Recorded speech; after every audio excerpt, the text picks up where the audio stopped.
পার্লামেন্টের রীতি রেওয়াজ আছে যেটা আমরা ভঙ্গ করতে চাই না।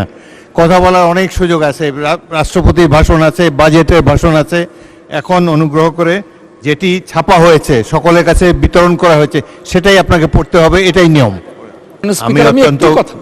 আমি অত্যন্ত বিনয়ের সাথে আপনাকে জানাচ্ছি এবং আগের প্রশ্নকর্তা মাননীয় সদস্য শামীম লিংকনকেও জানাচ্ছি, প্রশ্নোত্তর পর্বে যা লেখা আছে সেটি বলবেন, উত্তরেও যা ছাপানো আছে এক্স্যাক্টলি সেটাই আপনি অনুগ্রহ করে পড়বেন। পরে সম্পর্কের সময় আপনারা কিছু বাড়তি কথা বলতে পারেন। এখন যেটি উত্তর হিসাবে ছাপা হয়েছে সেটি অনুগ্রহ করে পড়েন। মাননীয় স্পিকার, আমি একটু 1 মিনিট সময় চাই, শুধু 1 মিনিট সময় চাই পার্লামেন্টের বিনয়ের সাথে। মাননীয় মন্ত্রী, পার্লামেন্টের রীতি রেওয়াজ আছে যেটা আমরা ভঙ্গ করতে চাই না।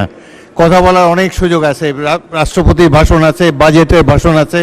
এখন অনুগ্রহ করে যেটি ছাপা হয়েছে, সকলের কাছে বিতরণ করা হয়েছে, সেটাই আপনাকে পড়তে হবে, এটাই নিয়ম। মাননীয় স্পিকার, আপনাকে ধন্যবাদ। আমি তারকা চিহ্নিত প্রশ্নের উত্তরে বলছি। মাননীয় স্পিকার, বর্তমানে গাইবান্ধা জেলার সনদপ্রাপ্ত মুক্তিযোদ্ধার সংখ্যা 2316। যেমন